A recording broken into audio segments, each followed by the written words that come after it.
ino ɗo ɓorateriji mais normalement ancienne ɗi komi wonno pay ko yahari fayda rewɓe ko ni ɓornorta en fait on faami joni noon ɓeɗo ɓe hino ɓuri nunɗude edi ɓe waɗa ɗe nin jaaje fenade waɗa ɗi ngol muragol suuɗoro wasi tawi ko gujjo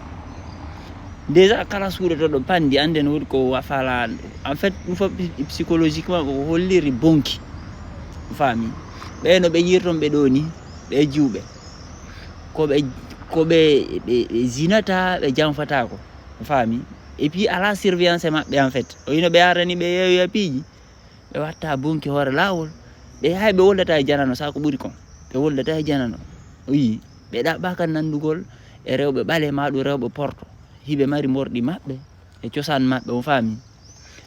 ɗi ɓornateriji mon nimsaji ɗi koye hoore hadisaji fenandeji tatayna Allah jippinal ɗe defte hadis nelaɗo windal ɗe defte hadis ɓe acciral yoɗe winde sahaba yo wuruɗo e nelaɗo accali deftere hadis hay wotere ɗum fof ko winda duuɓi temeɗɗiɗi ɓawa ko nelaɗo feƴƴi a faami ko ayɓe nelaɗo ɓen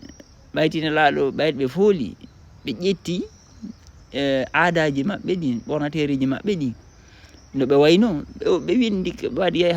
ɓe feni ɓeni wo koye nelaɗo iwri ɓe waɗi ɗum e kundure hadi sahabaɓe ɓe feni hoore aboubacre ɓe feni hoore oumar en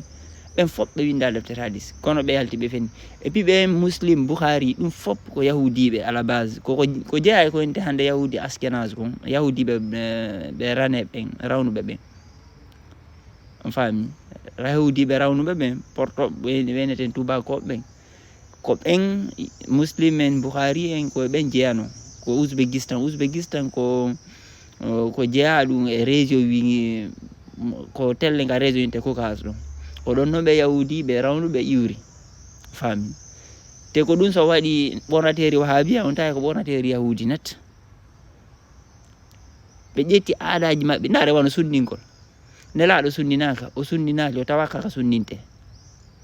windaki hay nokku e ayer hay alquran hay wotere kono ɓe waɗi ɗum wasi tawi ko be e julɗo wata wonde sunninaka e hille hay nokku windaki enen mawɓe ɓe waɗano ɗum kono hari ko pratique initiatique har ko sa heeɓi 20 ans ma ɗum 18 ans harne kon hewɗuɗa ka jomba o ɓe sunnine mais ngol sunningol ɗon harna wirtugol pundidi fof har ko kuntunni ɓe taƴata ta ko wilitey nari ko barningol accol seeɗa mais wilitey quoi ko tonoy ko ɓe taƴano tonoy woni ko harlajo on andi kun jiifon ɗon no wan gaari nagge ni so tawi ɗingi yaltay naatita faami so ƴettiɗo koko ɓenta piiji busko ko watten ka diina ɗo windaki alquran hay nokku en fait ko aadaji maɓɓe ni handay wahabiya on ko sunninayi e nder premier yontere nden ko yahudi ɓen arɗo nugol sunninayi bobo ka balɗe jeɗɗaɓere makko ko yahudi o ɗo ɓornateriji maɓɓe so daari ko ɓornateri yahudi o net donc o yino ɓeɗo ɓornoto ni koni ha dans les années 80 ɗo juuɓe ɓe surtout ɓe jomba kaɓen ko ni ɓornotono ko jomba ɓe muroto ƴettano tiggare on faami jomba ɓen har ƴette tiggare ko tiggare noon har ko fi ka balaje ni surtout noon kadi ɗum har ko so tawi ɓe wondi kadi ka tumbere gorko janano mais so tawi koye tumbere jama o tumbere famille maɓɓe on ɓe watta tiggare ko so ɓe yaltano ɓe yaha ka ɓe wawi fottude e gorko janano ɓe waɗa tiggare on faami mais o yi portoɓe ɓen ɓe wawi en ɓe accintini e ɓornateriji men ni ɓe naadi o affaire sokitagol waɗa nimjayagal kamɓe ga hiɓe wadde ɗum joni noon ko o génération wonɗo arde Europe ɗo ɓe wuruɓe Europe ga buse maɓɓe ko ni ɓornoto ga par ce que ko ɗon nani en fait ɓe ya wahabiyaɓe busno Europe ɗo ɓe wurde e ɓornotoɓe ni Europe ga